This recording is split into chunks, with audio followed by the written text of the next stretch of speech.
რას გვეუბნებიან. ესე იგი, უნდა შევქმნათ ცვლადები name და age. Name უნდა გავუტოლოთ Arthur-ს, age უნდა გავუტოლოთ 62-ს და უნდა დავუბეჭდოთ აი ეს ტექსტი. მოდი ამ ტექსტს ახლა მე ასე დავაკოპირებ და აქ ჩავსვამ და დავიწყეთ. ესე იგი, შევქმნით ორი ცვლადი name და age. ესე იგი, name უდრის და name იყო Arthur-ი, ანუ ეს უნდა გავუტოლოთ ამას. ოღონდ რა თქმა უნდა ეს ბრჭყალებში უნდა ჩავსვათ.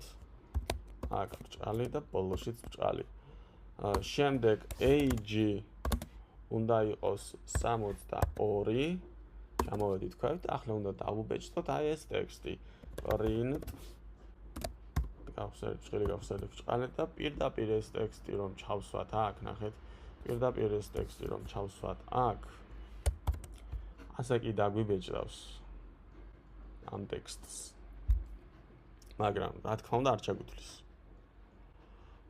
იმიტომ რომ Arthur-ის და 62-ის ადგილზე ჩვენ უნდა დავწეროთ ცვლადები.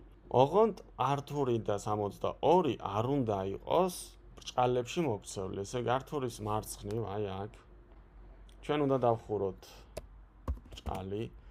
შემდეგ დავწეროთ პლუს, გადავედით Arthur-ის ბოლოში და დავხუროთ ბრჭყალი. აქ ისევ დავწეროთ პლუსი. ისევ დავწეროთ ბრჭყალი. 62-მდე დავუწეროთ ისევ ბრჭყალი.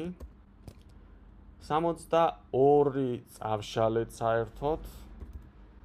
იმიტომ რომ age უნდა დავწეროთ აქ და პლუსი გვინდა და ეს arti string და age. გადავედით გვერდით, პლუსი გვინდა ისევ ბრჭყალი გვინდა და აქ დაშორება. აბა გავუშვათ ახლა. Arthur-ის მაგივრად აქ name უნდა დავწეროთ. როგორც აქ გავაკეთეთ ისე, გავუშვით ახლა და აი ახლა უკვე დაგვიბეჭდა და ჩათვლითაც ჩაგვითვალა. მაგრამ ნახეთ თუ მე აი ამას შევცვლი 62-ის მაგივრად 63-ს დავწერ, ხო? აქაც 63-ს დამიწერს. Arthur-ის მაგივრად basic-ას დავწერ. აქაც იგივეს დამიბეჭდავს. ჩეკით ჩამithlis. Submit continuous დავაჭიროთ.